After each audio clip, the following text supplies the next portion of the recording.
intenta ponernos frente a estos pacientes, ¿no? Pacientes con un síndrome periférico. El Guillain-Barré hoy en día está de moda por el Guillain-Barré por la vacunación, ¿no? Por la vacuna, por el COVID. ¿Quién no ha escuchado que uno de los factores, una de las de los efectos adversos de la vacuna es un síndrome de Guillain-Barré, ¿no? Así que vamos a tratar de entender. Nosotros tenemos un paciente, por lo menos hasta que yo estaba en el hospital, hace 3 semanas de mi licencia, teníamos un paciente que hacía un mes que estaba en terapia intensiva por una vacunación, con un Guillain-Barré, con una vacunación post-COVID, ¿no? Así que, básicamente, entender de qué se trata esto. A ver si los pongo así, no quiero dejar de verlos. Es que los dejo de ver cuando comparto pantalla gigante. Bueno, el síndrome de Guillain-Barré principalmente es una polirradiculoneuropatía. ¿Qué significa eso, no? Que es una afectación de las raíces nerviosas, de los nervios y de los plexos y de los ganglios sensitivos, ¿no? Polirradiculoneuropatía, se inflama varias estructuras a lo largo de todo el nervio, principalmente motora. ¿Alguien tiene algo para decirme al respecto de esto? ¿Motora?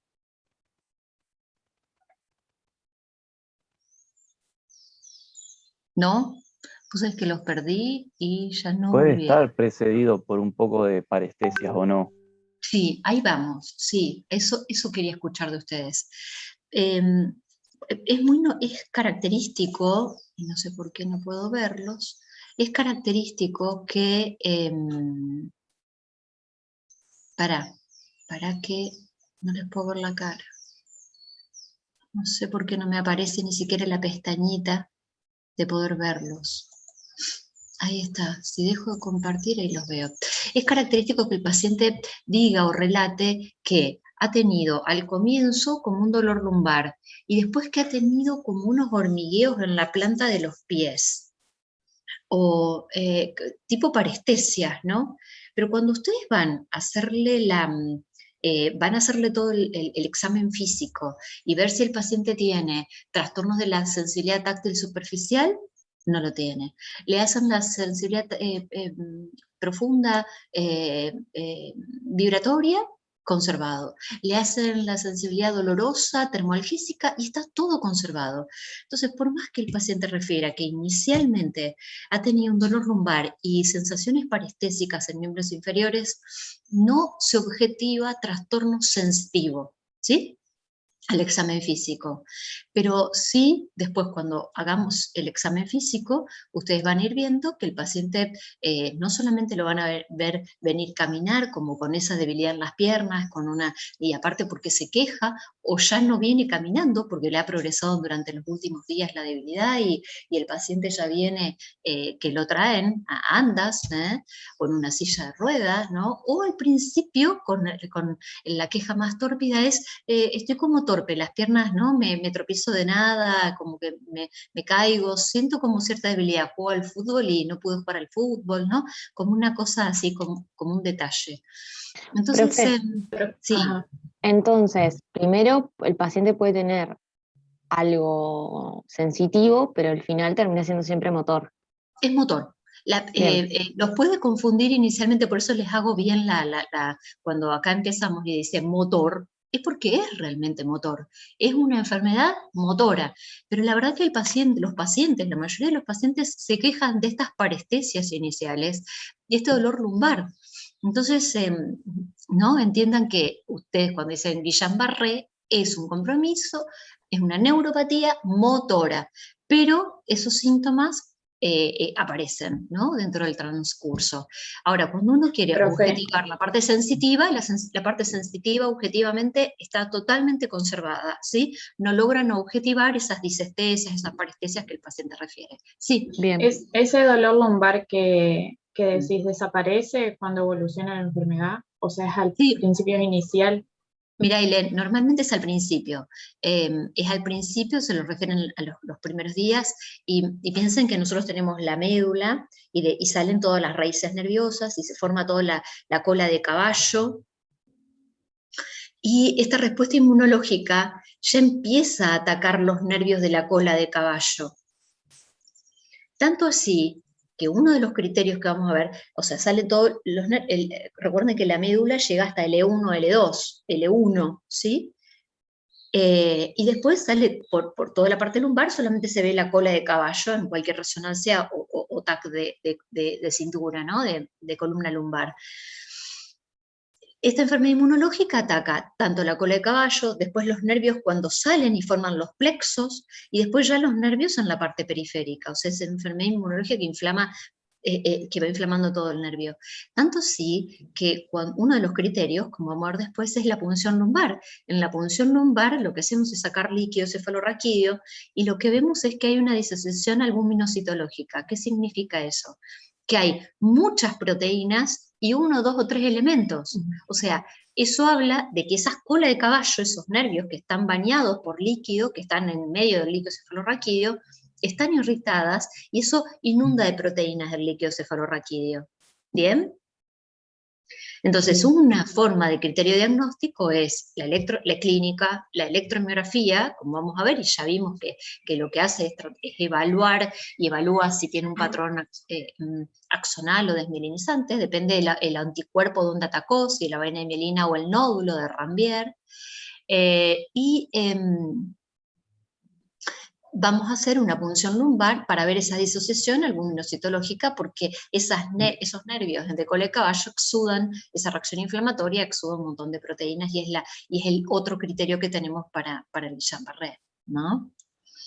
Así que, ¿entendieron el concepto de que es una polineuroradiculopatía motora, ¿no? Motora, al examen físico, motora. Bueno, y a ver entonces, compartir la pantalla. Bien, de inicio agudo, o sea, como habíamos dicho al principio, en las polineuropatías crónicas uno tiene, según el tiempo de evolución, más de 2 meses, más entre 2 meses y 2 semanas, que son las subagudas, y menos de 2 semanas. Esta es el típico patrón de polineuropatía aguda, ¿no? La semana pasada yo andaba bárbaro, y hace 3 o 4 o 5 días o una semana que ya me voy debilitando y cada vez me levanto con más debilidad, ¿no? Es bien agudo. La mayoría es primariamente desmielinizante, con un curso monofásico. ¿Qué significa? Que yo voy a tener una vez en la vida Guillain-Barré. Una sola vez en la vida. ¿Por qué una sola vez en la vida? Porque está bien que uno puede tener un Guillain-Barré, lo trataron por un Guillain-Barré, y después viene al mes, a los 2 meses, con que mejoró de todo el tratamiento, y después parece que reagudiza todas las clínicas o sintomatología. Entonces ahí nos damos cuenta que ese primer curso, ese primer ciclo de Guillain-Barré, no era un Guillain-Barré típico, sino que era el primer brote de una CADP. ¿Sí? Una polineuropatía desmielinizante crónica. Es la crónica, claro. Sí. Crónica, ¿sí? Entonces, fíjense que clínicamente son iguales. La CADP puede ser motora sensitiva, puede ser autonómica, o sea, todas las variantes de CADP puede haber, pero puede haber motora, y entonces inicialmente mezclarse no lo sabemos solamente por el tiempo de evolución solamente, ¿bien? Pará, no entendí Sí. eso, perdón. Entonces, Dale. el paciente la agarra, o sea, el paciente tiene solamente una vez Guillain-Barré. Sí. Si Nunca previo tiene un tiene, paciente. si previo ¿Cómo? viene con síntomas, o sea, no entendí bien cómo fue eso, o sea, si viene con síntomas previos porque era una polirradiculopatía neuropática crónica. No, ¿Cómo? No, desmielinizante síntomas crónica. previos no. Dale, Santiago, trata de explicarlo, a ver qué entendés. Si se recupera. No, o sea, la Guillain-Barré es aguda y la CIDP es crónica. Otra diferencia es que, por ejemplo, Guillain-Barré va a tener un cuadro previo infeccioso en las 3 o 4 semanas previas, digamos. Y la otra, generalmente la crónica, va a arrancar desde la infancia. Esa es otra diferencia. Desde la infancia, No, en realidad, ¿qué Solo arranca eso. desde la infancia? ¿Qué? ¿Cómo arranca desde la infancia? No, que tiene un curso que es más crónico, mejor dicho, o sea, que tiene una historia, digamos, de eso, ¿no? Sí, puede agarrar por primera vez en un adulto, ¿no? La CDP, nosotros vemos todos adultos y te agarra por primera vez y es el primer brote. Lo que pasa es que la Ay, CDP genera brotes y recaídas, ¿sí? Entonces, ujú. es un paciente que tiene suele no ser, la CDP suele ser una historia de un paciente que por ahí viene en forma más lenta la evolución de la debilidad, no es tanto en 2 semanas, pero más allá de eso, muchas veces un paciente que tuvo un Guillain-Barré motor puro y que era atípico, lo tratamos, anda muy bien, pero al mes recae. Esa recupera completamente, mejora completamente y vuelve con la debilidad. Entonces, esa es la esa es la neuropatía, polineuropatía desmielinizante crónica. Claro, o ¿Sí? sea, Tomar básicamente en llegó cuenta el la recaída, primer, entonces, digamos. Es una en el recaída, primer, es brote de Claro, recaída, sí. ¿Mm? claro. ante el primer cuadro, yo lo trato pensando que es un Guillain-Barré, Ujú. pero el paciente, bueno, se recupera y después al recaer me doy cuenta que no era un Guillain-Barré, sino que era esto crónico, esta Sí, enfermedad ¿qué crónica. pasa? La Perfecto. CDP normalmente es sensitivo motora, ¿sabes, Sol? Ah, Normalmente es sensitivo motora. Entonces, cuando nosotros tenemos inicialmente un Guillain-Barré probable, pero vemos que es sensitivo motor, ya sabemos que es una CDP, que no es un Guillain-Barré. El Guillain-Barré es motor.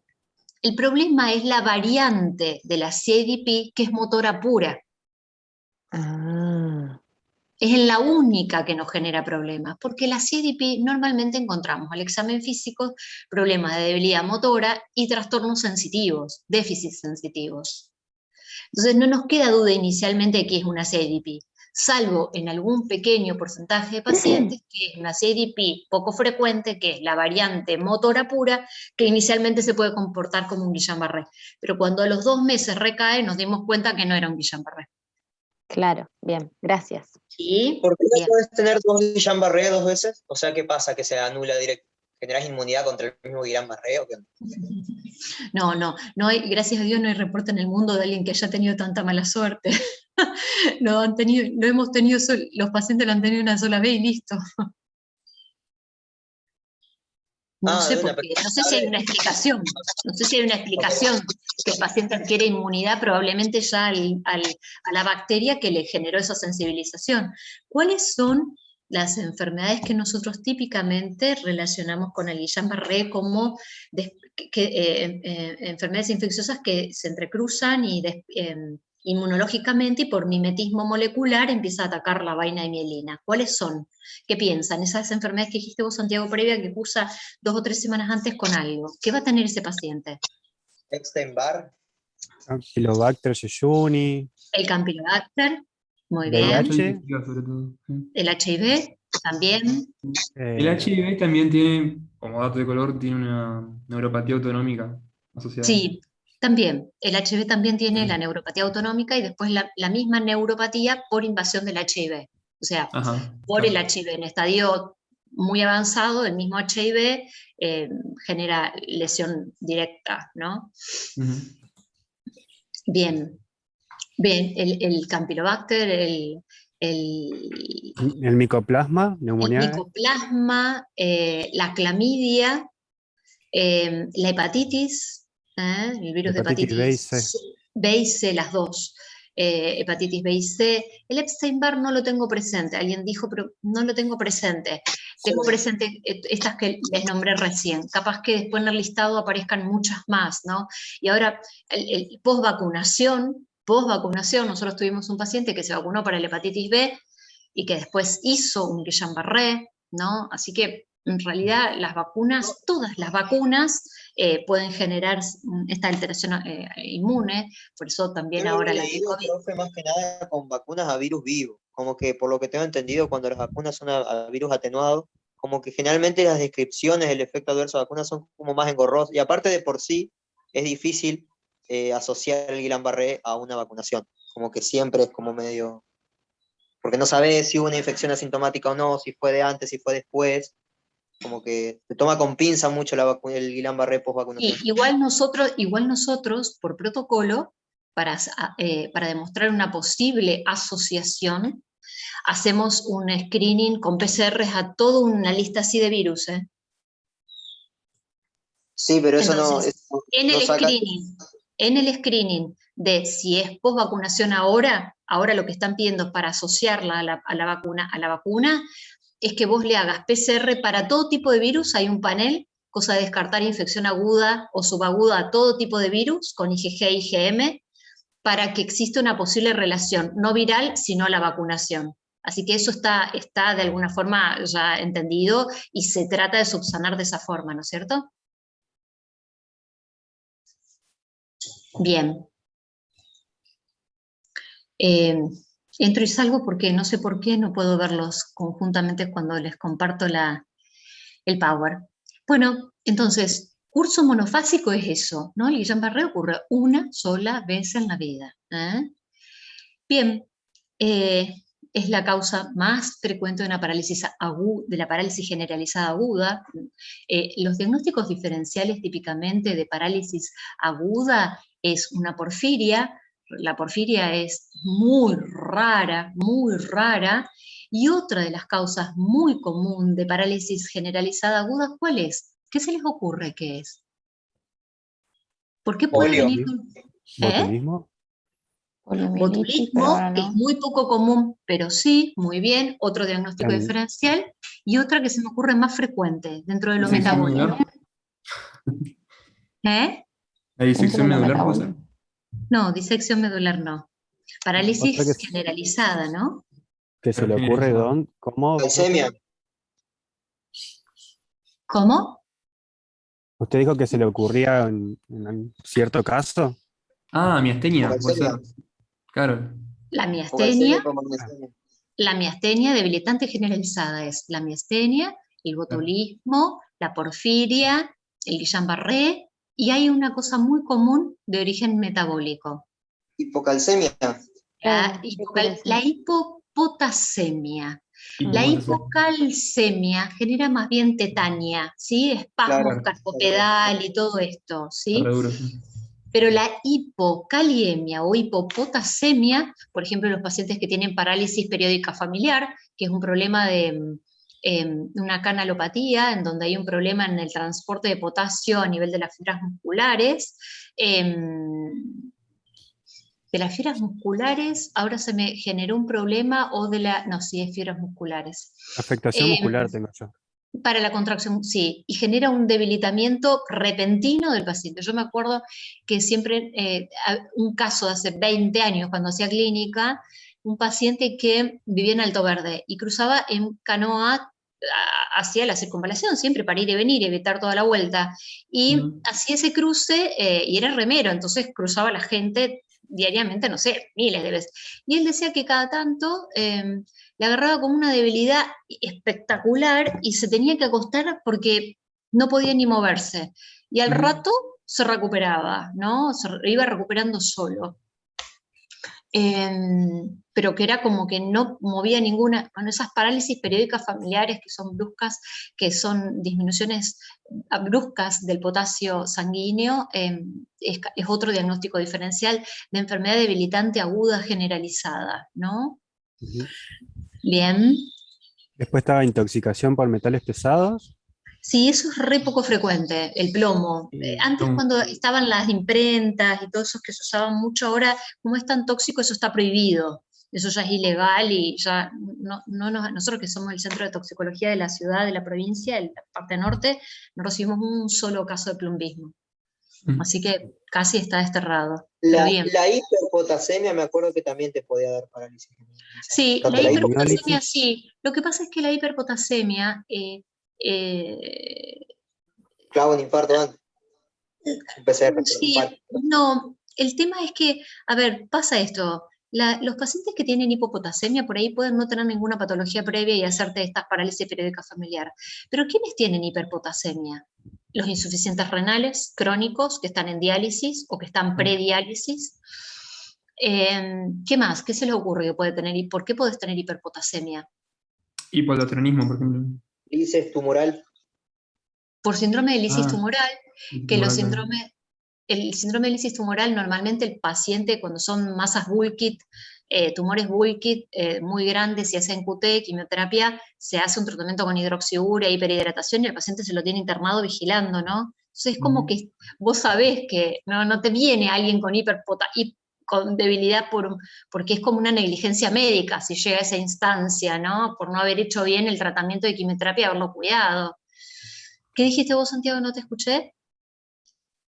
No, eso, hipoaldosteronismo puede ser también, digamos.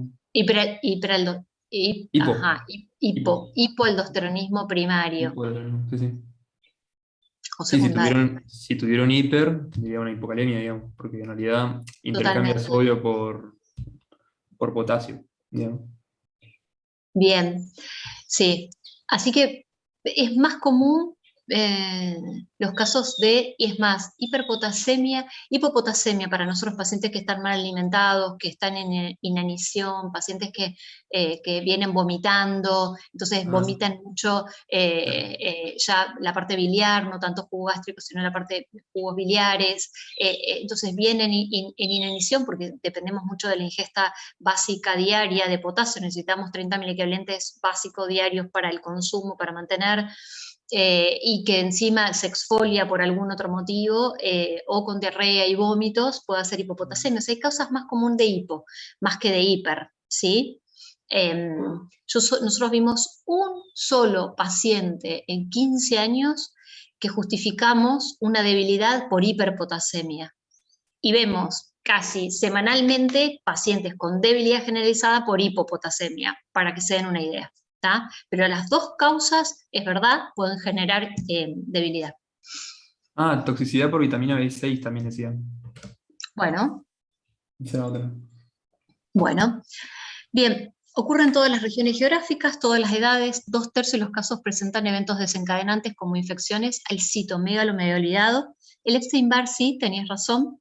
HIV, hepatitis A, B, CAMPI, micoplasma, intervenciones quirúrgicas, posvacunación y linfoma, ¿no? La morbimortalidad, la mortalidad es entre el 2 y el 8% y siempre depende del tiempo, el momento en donde lo agarran al paciente. No es lo mismo que lo agarren al día 7 que lo agarren al día 14 cuando ya está con debilidad diafragmática e insuficiencia respiratoria, porque un paciente que entra al respirador es más difícil sacarlo. Bueno, sabemos que dentro de la fisiopatogenia es una reacción cruzada por mimetismo molecular, como todas las autoinmunes, y puede ir contra mielina y o axón, ¿no? Y genera esta parálisis flácida generalizada, ¿no? Porque es una polineuropatía. Vamos a recordar cómo era la clínica de una polineuropatía. Dale. ¿Qué tenía en el examen físico? Depende de si era simétrica y distal o solamente distal, digamos. Sí, ¿cómo es el examen físico de la debilidad? ¿Cómo está el tono? ¿Cómo están los reflejos? ¿Cómo está la fuerza? ¿Cómo es el examen físico de una polineuropatía como vimos el martes? El tono está disminuido y Los los reflejos también pueden estar normales, pero después están hiporreactivos. Abolidos. abolidos. Ujú. Claro, pueden Bien, estar hipo y después abolidos. exacto. Hipo o abolidos, hipotónico, entonces hiporrefléctico, atrófico. En este Atrófico. paciente no va a haber atrofia porque es muy rápida la presentación, así que no vamos a ver la atrofia, ¿no? Y las fasciculaciones tampoco es común verla tan agudo, ¿sí? Sí, aparecen en pérdidas del reclutamiento de unidades motoras un poquito más crónicos, pero característicamente esto. Bien, muy bien. Entonces, parálisis generalizada, debilidad muscular simétrica y progresiva. Esto de parálisis ascendentes, empiezan por las piernas, después va ascendiendo a los brazos y después los músculos respiratorios, ¿Por qué ¿sí? empieza por las piernas? ¿Por qué ¿Qué sé empieza por las yo? piernas? ¿Qué sé yo? Si vos me Siempre respondieras tuve alguna vez todas las preguntas que me haces, yo te pago un viaje a no sé no, dónde. No existe, perdón. hay cosas que no se sabe por qué. Arreflexia y parestesias, como les dije, que era digamos, característico inicialmente, pero las parestesias no se condicen con el examen físico sensitivo, en donde no hay trastorno sensitivo, ¿no? De las fibras sensitivas. Profe, ¿puede haber Sí, formas atípicas de presentación que en vez de sí, las piernas sean manos? sí. Creo que Lo en que el Cuyen dijimos, una sí, vez, lo que dijimos es la presentación típica, ascendente, pero pueden existir, como todo, la excepción, y que a veces las excepciones en realidad son son más comunes, empiezan a ser muy frecuentes en la medida que empezamos a conocer la patología. Pero sí, podría haber un comienzo en miembros superiores, ¿no? Y típicamente, es más, algunos Guillain-Barré que comienzan por la manifestación autonómica, por el problema de disautonómico, diríamos, ¿no? Y la debilidad es mínima, y entonces, bueno, y eso nos lleva a bastante problema diagnóstico, porque diagnosticar una disautonomía aguda, el paciente tiene baja frecuencia cardíaca, alta frecuencia cardíaca, se pone hipotenso, después se pone hipertenso, tiene disfunción esfinteriana, es bastante complejo decir esto agudo es un Guillain-Barré, ¿no? Sí, cuando no Claro. tienen compromiso motor que lo acompañe y que nos diga por dónde viene. Bien, fíjense que también el comienzo puede ser, como dijimos, o puede dar conjuntamente o ser solamente la única manifestación, esto, taquicardia, hipertensión, hipotensión, arritmias, crisis de sudoración, ¿no? Por ahí. Todo esto realmente es muy complejo. Por ahí se hipotencia, hay que ponerle dopamina, por ahí se ponen hipertenso, esto está al lado del terapista, como le dije la vez pasada. Y compromiso de los pares craneales. Esto es re patognomónico del Guillain-Barré, parálisis facial bilateral. En la mitad de los pacientes, el paciente tiene una debilidad en ambos miembros inferiores, y cuando ustedes le piden, ven que está un poquito hipomímico el paciente, cuando le piden que silbe, no puede silbar, no puede usar el auricular de los labios, los músculos silbadores. Y a veces las parálisis faciales se ven, son muy claras cuando es unilateral, diríamos, entonces se ve la asimetría, pero cuando es bilateral simétrica, a veces uno no sabe si es constitucional la cara o realmente está teniendo, entonces los hacemos silbar y automáticamente nos damos cuenta, o dicen no puedo tomar mate y aspirar, ¿no? Que el paciente está con esa debilidad. Trastornos deglutorios y oftalmoparesia en algún porcentaje menor. Estas otras variantes, que no solamente existen las variantes de manifestación clínica en la forma de presentación de la debilidad motora, o sea que es en miembros inferiores y una parálisis ascendente, o solamente en miembros superiores, o viene con una diplegia facial solamente, o sea, dentro de la debilidad motora, sino que hay otros síndromes que son variantes del Guillain-Barré, que son enfermedades autoinmune también, que atacan otro epítopes dentro del nervio y que dan otros patrones clínicos. Para nosotros muy común el síndrome de Miller-Fisher, muy común, en donde el paciente viene atáxico como un borracho, acuérdense que la ataxia genera incoordinación de la marcha e inestabilidad, cuando le tomamos los reflejos está refléctico y tiene algún par craneal acompañando esto, ¿no? Y el paciente no viene debilitado, viene atáxico, y la ataxia básicamente aguda es un diagnóstico de diagnóstico diferencial, y responde la proteína, básicamente el gangliósido que se ha detectado como sitio es el GQ1B, que es lo que nosotros mandamos a dosar para decir, bueno, le ponemos el nombre y el apellido a un Miller-Fisher. Así como en un Guillain-Barré le hacemos electromiografía, PL y la parte clínica, al Miller-Fisher le hacemos PL, electromiografía, podemos hacerle, y le pedimos el anticuerpo GQ1B. Y después hay dos, como dijimos, es una enfermedad netamente desmielinizante, pero ya hace muchos años que vemos el síndrome de Guillain-Barré, en donde el sitio de lesión no es la vaina mielina, sino que el axón directamente. Y esta, Profe, sí, no estamos viendo no sé si cambió de diapositiva, pero estamos viendo la de disfunción autonómica y compromiso de pares craneales. Sí, la cambié y, a ver, ahí, Ahora sí. Ahora sí. ahí, está, variantes clínicas.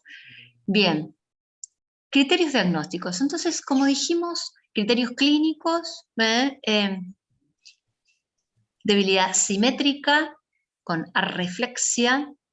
Bueno, el otro, hará un mes o 2 meses, se va a preparar un caso de un paciente con un síndrome de Guillain-Barré con hiperreflexia, ¿no? Un caso atípico que los Ahí chinos ya lo habían... tenés que descartar, ¿cómo se llama? Esclerosis lateral amiotrófica, ¿no? Porque tiene neurona superior y compromiso inferior también, digamos. No, no tiene neurona superior, tiene solamente hiperreflexia. No Ah, tiene Babinski, no tiene clonus, no tiene ningún signo más que la hiperreflexia.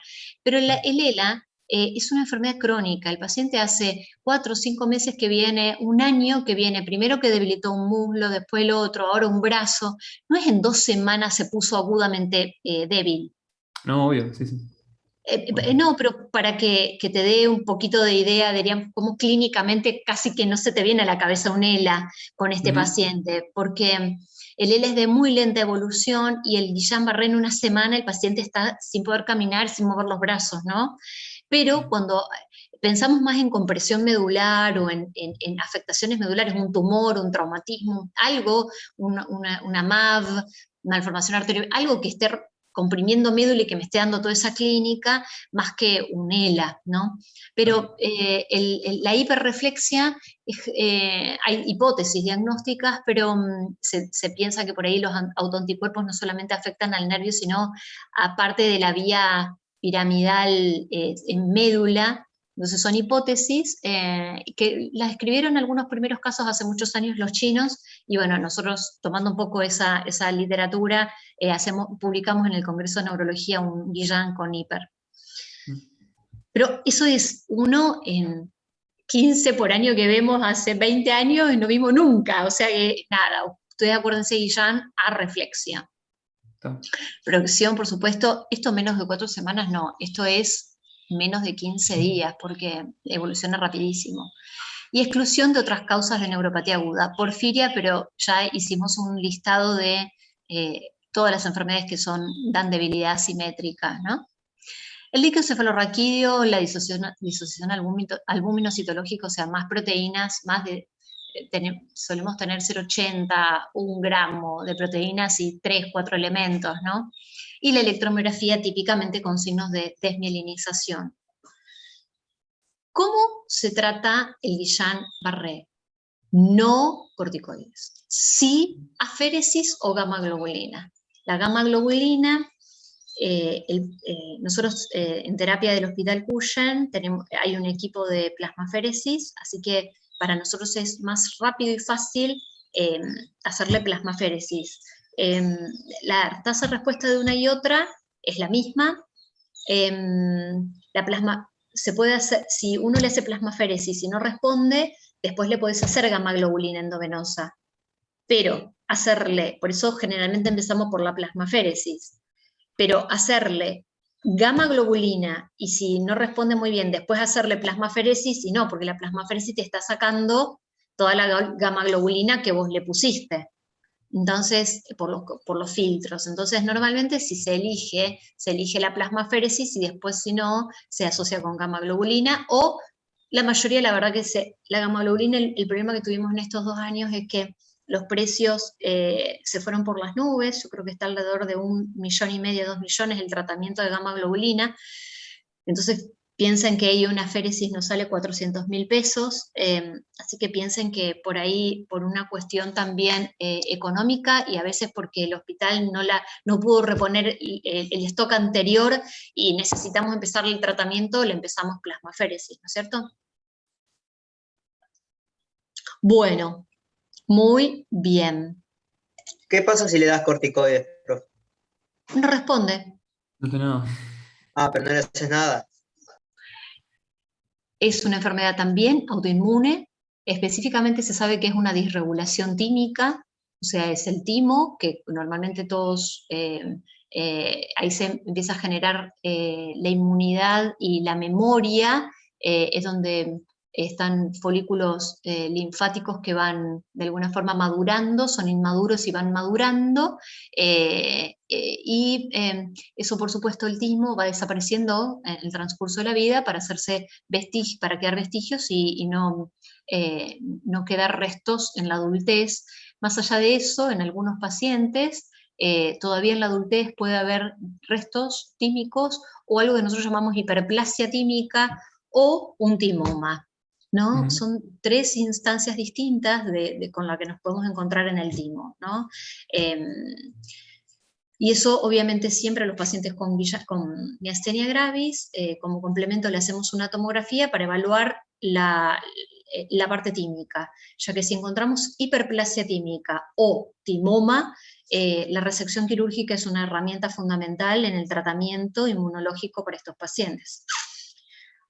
Así que todo comienza ahí por una alteración de la regulación de los linfocitos T, y esos linfocitos T empiezan a atacar el receptor de acetilcolina. Claro, son los ACRA, ¿no? Exacto, que son los ACRA, los anticuerpos antirreceptor acetilcolina, así se piden en el dosaje de anticuerpos ACRA, que es la clase, diríamos, es la miastenia gravis con los tipos de autoanticuerpos más comunes, los ACRA.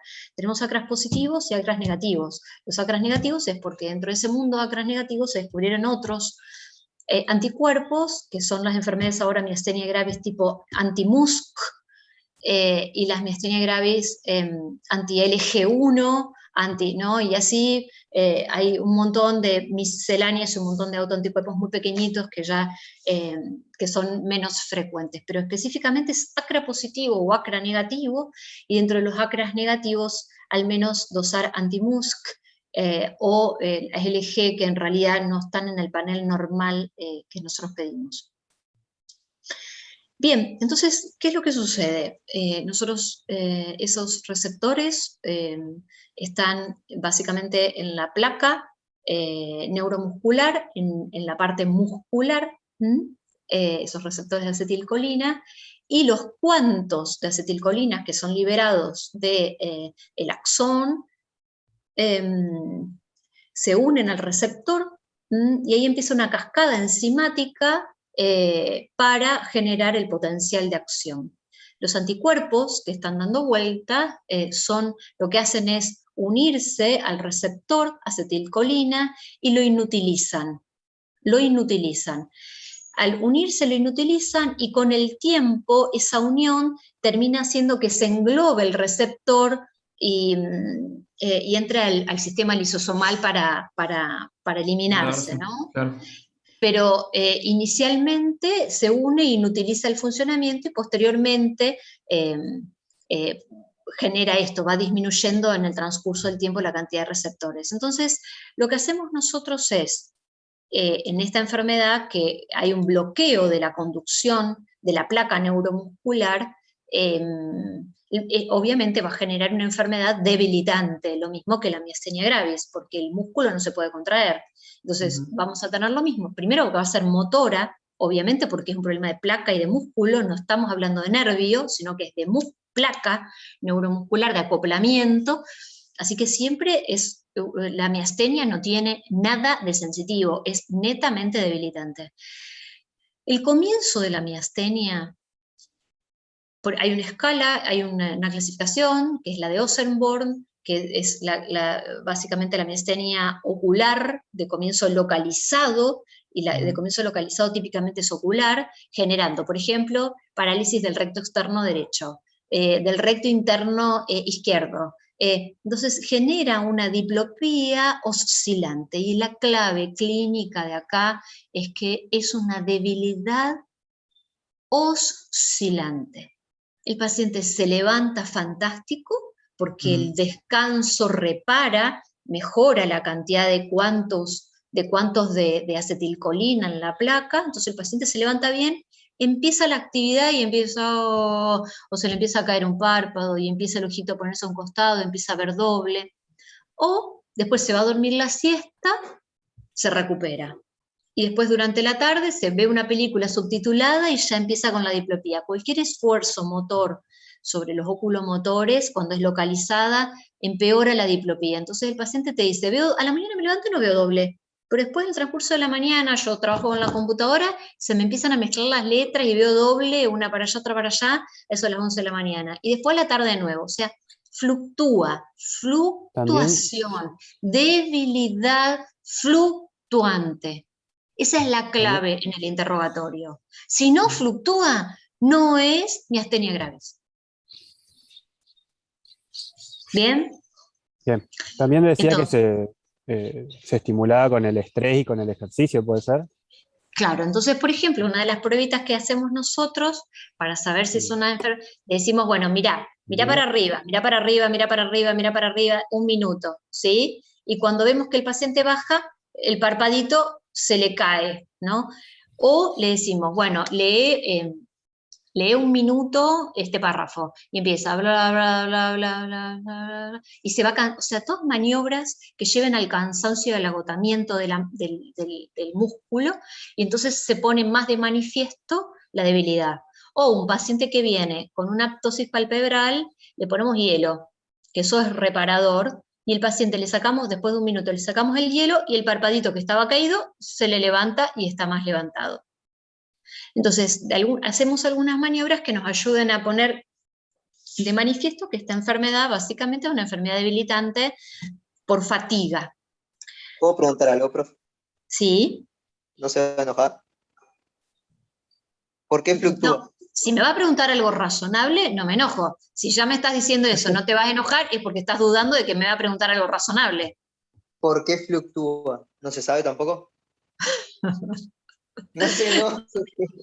¿Por qué fluctúa? Porque sí, acá tal vez pueda responderte. O sea, una de las cosas por ejemplo, lo que hacemos nosotros es usar esto que pasa en la electromiografía.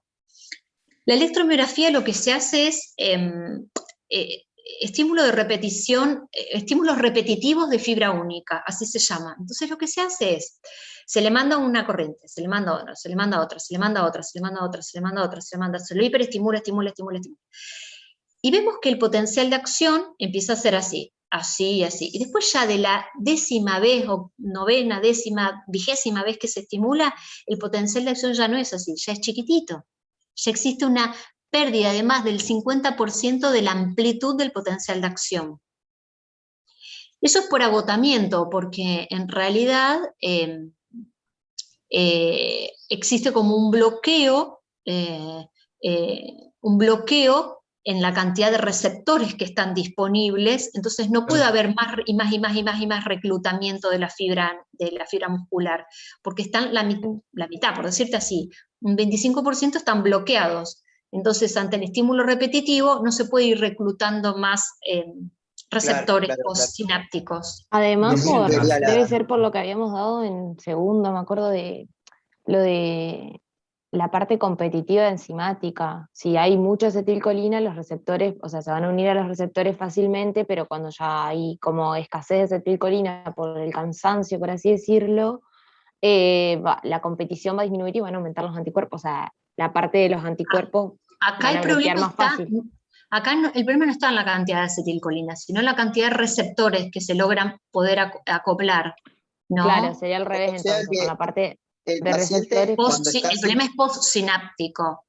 profe, o sea que cuando el paciente está asintomático, de todas formas los receptores están en un porcentaje ocupados por los anticuerpos. Sí. Ahí estaba la Y se respuesta. pone más Muchas de gracias. manifiesto con el uso, Claro, y ahí claro, entonces aparece el debilitamiento. Por eso en una diplopía el paciente está bárbaro y empieza a usar, y el paciente empieza a ver doble. Va a dormir, Muchas gracias. descansa, que es recuperador, y después pasa eso, ¿no? Profe, te Entonces, pregunto, ¿cuál sí. sería la diana terapéutica a la que vos apuntás ahí, digamos? O sea, ¿usando anticuerpos monoclonales contra el anticuerpo ACRA o qué, digamos? Inhibidores de la acetilcolinsterasa. Claro, o ¿Se usan? sea, Bueno, el Exsanguíneo tratamiento son, transfusión. sí, está bien lo que dijeron ahí, son 2 cosas. Uno, vos podés usar corticoides o acetioprina para disminuir la cantidad de producción de anticuerpos, ¿sí? Frenás el sistema inmunológico para que deje de haber cantidad de anticuerpos. Entonces, Claro. usas normalmente corticoides. Y otro es para mejorar la cantidad de acetilcolina en la placa, le das inhibidores de la acetilcolinesterasa como es el mestinón. El mestinón es la marca, el bromuro de piridostigmina. Entonces, vos le das el bromuro de piridostigmina y lo que te hace es, el bromuro de piridostigmina lo que hace es inhibir la metabolización y el clearance de la acetilcolina. Claro. Entonces te aumenta la acetilcolina. Si vos aumentás la acetilcolina, eso te compite con los anticuerpos para ver quién se une primero. Claro. E intenta desplazar a los que no están unidos definitivamente, a los que por ahí tienen una unión no tan fuerte. Claro, Entonces, eso era lo que yo trataba de explicar recién. Bueno, perfecto. Entonces, eso es una cosa. Vos aumentás los cuantos, pero para que competitivamente compitan con los anticuerpos, ¿sí? ¿Y generalmente le ganás? O sea, generalmente... Siempre los anticolinesterésicos son dependientes de dosis. O sea, el paciente normalmente toma en 4 tomas diarias, mientras duerme no toma, o sea, ponele 8 de la mañana, 12, 16, 20, 22, cada 4 horas, ponele cada 5, pero siempre en la hora diurna, y toma un comprimido, que son de 60 miligramos, 1,5 o hasta 2 por toma. El tope de tomarlo es cuando empiezan los efectos colinérgicos excesivos, que son ¿cuáles? Sequedad Salivación, oral, claro, mucha sí. producción de saliva, náuseas, cólicos abdominales, diarrea, cuando el paciente Claro, ya ve que está muy colinergizado, con mucha acetilcolina dando vuelta, y eso empieza a estimular otros sistemas, es la dosis, por así decirlo, que no se banca el paciente. Entonces, la verdad que es muy fácil el manejo, porque el paciente solito se da cuenta si está muy debilitado y por ahí se toma una extra o aumenta la dosis diaria, ellos se dan cuenta cuando les hace mal y dijeron, no, hasta acá porque ya ahora me está generando esto otro. Y una pregunta, ¿esos inhibidores de la acetilcolinesterasa suelen ganarle a los anticuerpos o no? Compiten, ¿no? Y probablemente con muchos O sea, ¿da compitan buen y logren resultado? reclutar nuevos, pero no ganar. No ganar O porque sea, si no, no necesitarías usar los corticoides no, o ya sé, digo, tienen buen resultado en la práctica clínica, digamos. Sí, sí, sí. Lo que pasa es que nosotros tenemos la miastenia localizada, la miastenia ocular, que una miastenia puede empezar como localizada o puede empezar directamente como generalizada, con una debilidad generalizada, y muchos pacientes que entran con una debilidad aguda respiratoria, con una insuficiencia respiratoria aguda, no se conocían enfermos de nada, después y entran casi directamente a internarse a terapia con insuficiencia respiratoria, se le hace todo el screening y después se dan cuenta de que era una crisis miasténica vulvar de origen central, y que la insuficiencia, y que nunca había tenido manifestación de nada, y el comienzo es vulvar. Vulvar significa porque afecta específicamente todo lo que es los músculos deglutorios, los músculos respiratorios. Hay uno que se llama síndrome miasteniforme de Lambert-Eaton. No sé si tiene algo que Sí, ver. bueno, esa es una enfermedad debilitante paraneoplásica, pero que ataca lo presináptico, no es la membrana postsináptica, sino que son anticuerpos que atacan el axón, donde Claro. liberan. Entonces, el axón no puede liberar los cuantos. Eso se da en el cáncer de pulmón, sobre todo, creo. Sí, células pequeñas. Entonces, Ajá. es lo mismo, un diagnóstico diferencial en la enfermedad de Litton-Lambert, el botulismo, ¿no? El botulismo también es una... Botulismo tengo mi duda, me parece que es una presináptica también, la toxina Sí, botulínica, me botulismo parece que Sí. es bien, ascendente. es presináptica. Pregunta, ¿exsanguino transfusión no podés hacer o no está de onda? Pregunta nomás. Para una Porque enfermedad crónica. he leído que es una técnica que antes se usaba más para limpiar anticuerpos de la sangre, ¿o me equivoco? Imagínate que es muy invasivo y vos con un corticoide limpias todo, o azatioprina, es muy invasivo. Ah, ¿No? Hoy claro, en día claro. no se considera eso. Bien, entonces, la miastenia puede empezar focalizada, generalizada, con una crisis miasténica, el paciente no conocerse miasténico y entrar con una debilidad generalizada. ¿Y por qué? Porque tal vez en una semana hizo la crisis miasténica y se le cayó la cabeza y se quedó débil. ¿Por qué? Porque tal vez cursó una infección que lo sensibilizó muchísimo y debuta con una crisis miasténica. Crisis miasténica es decir insuficiencia respiratoria. Una enfermedad es la miastenia que genera insuficiencia respiratoria. Eso es una crisis miasténica. Es cuando el paciente la miastenia le genera una crisis respiratoria, una insuficiencia respiratoria. El paciente puede ingresar en crisis miasténica porque hizo una neumonía, no se conocía miasténico y páfate, hace o tuvo una gastroenteritis. Generalmente son gatillos, enfermedades infecciosas previas y después tienen la enfermedad debilitante, ¿no? Las crisis miasténicas, por supuesto, se trata con plasmaféresis o corticoides, pulsos de corticoides, ¿no? Claro. Entonces, vemos que la forma es distinta. Después, según la escala de Osorno, o sea, miastenia localizada, miastenia generalizada leve, moderada, severa o crisis miasténica. O miastenia de origen vulvar con insuficiencia respiratoria, ¿no? Bien, entendiendo esto, que son un poco las claves para entender miastenia, para sospechar miastenia, ¿no?